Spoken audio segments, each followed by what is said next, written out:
পাকিস্তানের নাকের ডগায় পার্ল হারবার, তবে আমেরিকার নয়, ভারতের। আরব সাগরের প্রবাল দ্বীপমালায় কৌশলগত নৌসেনা ঘাঁটি বানাতে চলেছি আমরা। এই খবর প্রকাশ্যে আসতেই ঘুম ছুটেছে ইসলামাবাদের।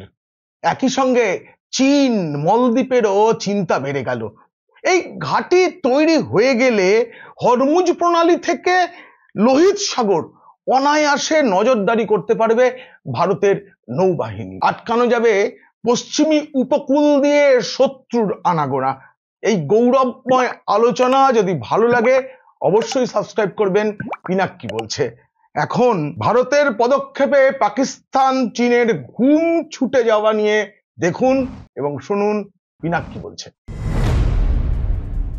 2008 সালের 26 নভেম্বর, 26/11 দিনটা ভারতবাসী ভুলতে পারবে না। পাক মদপুষ্ট জঙ্গি গোষ্ঠী লস্কর-ই-তৈবার হামলায় রক্তাক্ত হয় মুম্বাই। ওই ঘটনায় মৃত্যু হয়েছিল 174 জনের, আহত হয়েছিলেন কমপক্ষে 300 জন।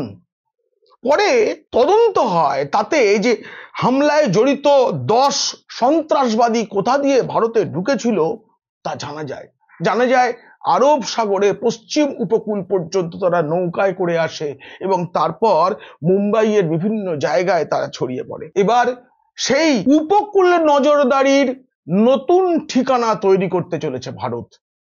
জানাবো পরিকল্পনার খুঁটিনাটি, সেই সঙ্গে এক এক করে বলবো কেন লক্ষদ্বীপই লক্ষ্য ভারতের। বন্ধুরা, দক্ষিণ ভারতের আরব সাগরের বুকেই রয়েছে লক্ষদ্বীপ। কেরলের কোচি নৌসেনা ঘাঁটি থেকে এর দূরত্ব মেরে কেটে 440 কিলোমিটার, আর 1000 কিলোমিটার দূরেই পাকিস্তানের করাচি বন্দর।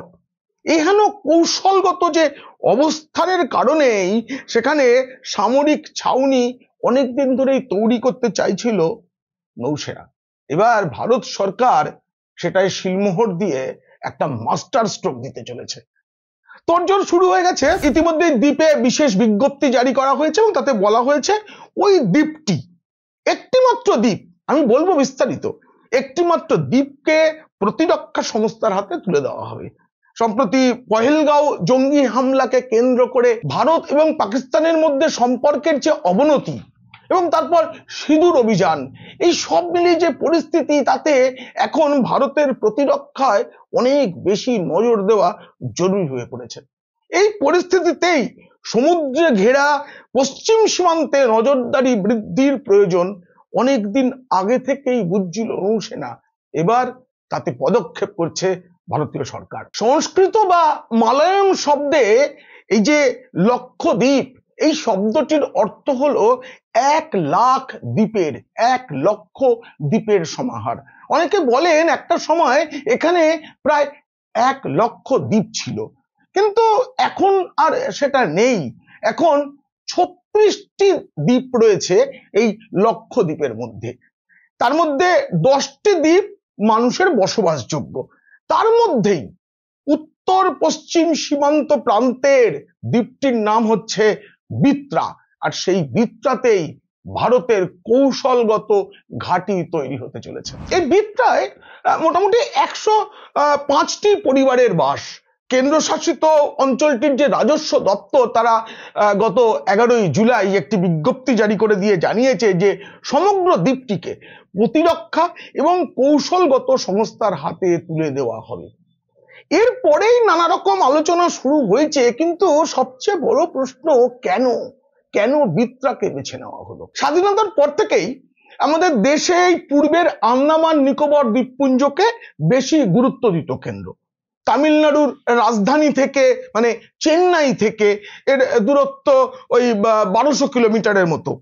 অথচ কেরল উপকূলের অনেক কাছে হওয়া সত্ত্বেও লক্ষদ্বীপের উপরে সেভাবে নজর পড়েনি কেন্দ্রে নরেন্দ্র মোদীর সরকার ক্ষমতায় আসার পর থেকেই এই লক্ষদ্বীপকে কেন্দ্র করে কি করে নিরাপত্তা বলয় তৈরি করা যায় তার ভাবনা চিন্তা শুরু হয়ে যায়।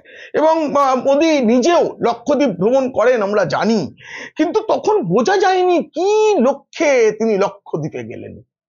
পরে সেটা টের পাওয়া গেল যে কি তিনি করতে চলেছেন। তবে এখন বিত্রা দ্বীপে যে ঘাঁটি বানানো হচ্ছে তার আগে থাকতেই কেন্দ্রীয় সরকার লক্ষদ্বীপকে গুরুত্ব দিতে শুরু করে। বিভিন্ন দ্বীপের নামে নৌসেনার জাহাজের নামকরণ শুরু হয়, যেমন আইএনএস কাভারাত্তি, আইএনএস কিলতন, আইএনএস কদমত। কাভারাত্তি, কিলতন, কদমত এগুলো সবই এই লক্ষদ্বীপের মধ্যে থাকা এক একটি দ্বীপ। কৌশলগত দিক থেকে লক্ষদ্বীপ বরাবরই গুরুত্বপূর্ণ।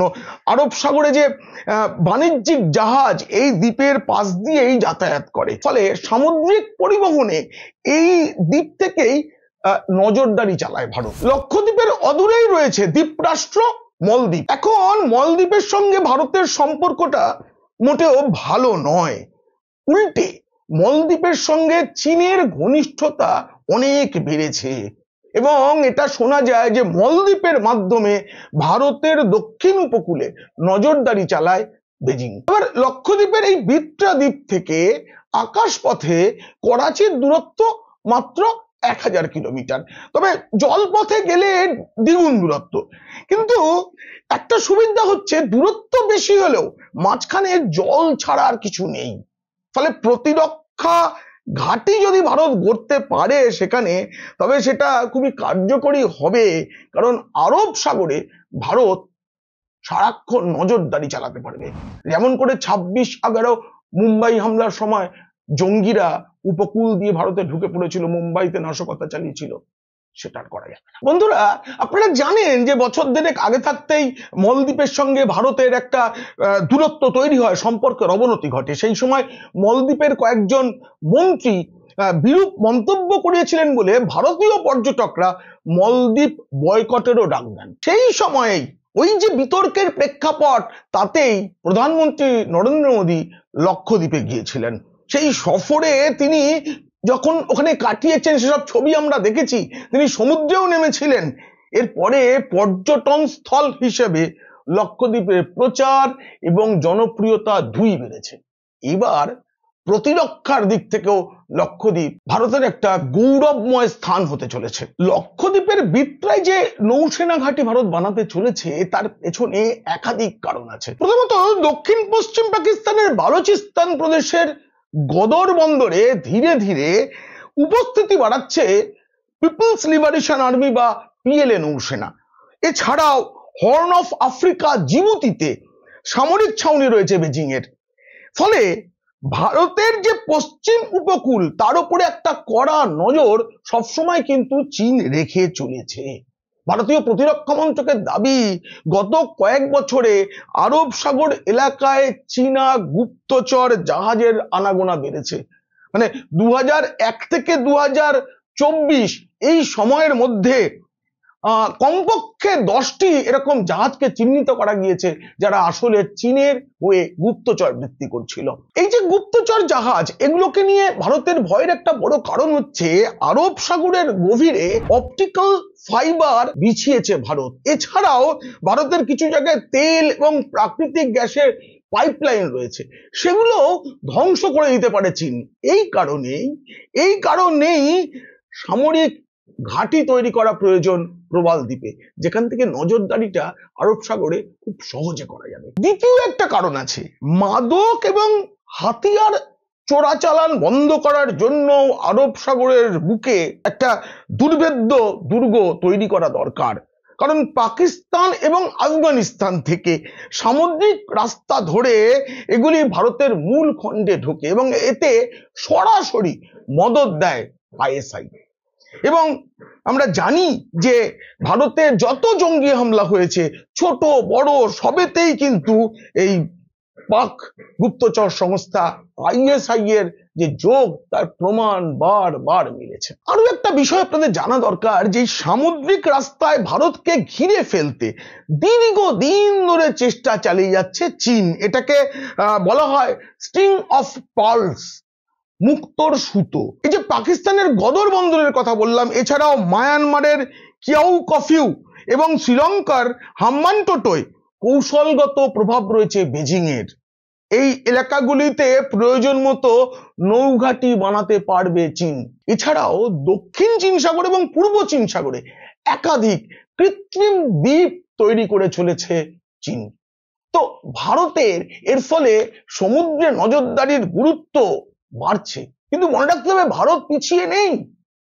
ভারত এই যে চীনের স্ট্রিং অফ পার্লস, এই যে নীতি, এই যে ষড়যন্ত্র, সেটা টের পেতেই ডায়মন্ড নেকলেস পলিসি নেয়। এ ব্যাপারে কেন্দ্রের যে কৌশলগত পদক্ষেপ, তার প্রথম হচ্ছে ইরাকের চাবাহার এই বন্দরে ভারত কিন্তু ঘাঁটি করেছে। এছাড়াও ওমান, ইন্দোনেশিয়া, সেসেলস, মরিশাস এবং ভিয়েতনামে ধীরে ধীরে নৌঘাঁটি তৈরি করছে ভারত। মানে প্রতিরক্ষা বিশ্লেষকরা বলেন যে এই যে পরিস্থিতি, এই পরিস্থিতির মধ্যে লক্ষদ্বীপকে বেছে নেওয়া, এখানকার বিত্রা দ্বীপে সামরিক ঘাঁটি তৈরি হয়ে গেলে বাড়তি অক্সিজেন পাবে আমাদের নৌবাহিনী। কারণ কৌশলগত যে অবস্থান, সেই অবস্থানের কারণেই চাবাহার হোক বা সেসেলস, যোগাযোগ রক্ষা করা বেশ সহজ হবে বিত্রা থেকে। কারণ এলাকাটিকে ভারত মহাসাগরীয় এলাকার দুয়ার বলা হয়। ফলে বিত্রাকে ব্যবহার করে চীনা প্রভাব কমাতে সক্ষম হবে ভারত। একই সঙ্গে পাকিস্তানও ভয় পাবে বিত্রায় যদি ভারতের নৌঘাঁটি তৈরি হয়ে যায়। যা খবর তাতে খুব তাড়াতাড়ি কাজ শুরু হয়ে যেতে পারে। কিন্তু প্রবাল দ্বীপে নৌসেনা ঘাঁটি বানানোটা খুব সহজ নয়, কারণ এইখানকার দ্বীপগুলো প্রায় সবই সমুদ্র থেকে 2-3 মিটারের মতো উঁচু। ফলে এই জায়গাগুলোকে উঁচু করা দরকার, গোটা লক্ষদ্বীপ অঞ্চলকে একটু উঁচু করতে হবে।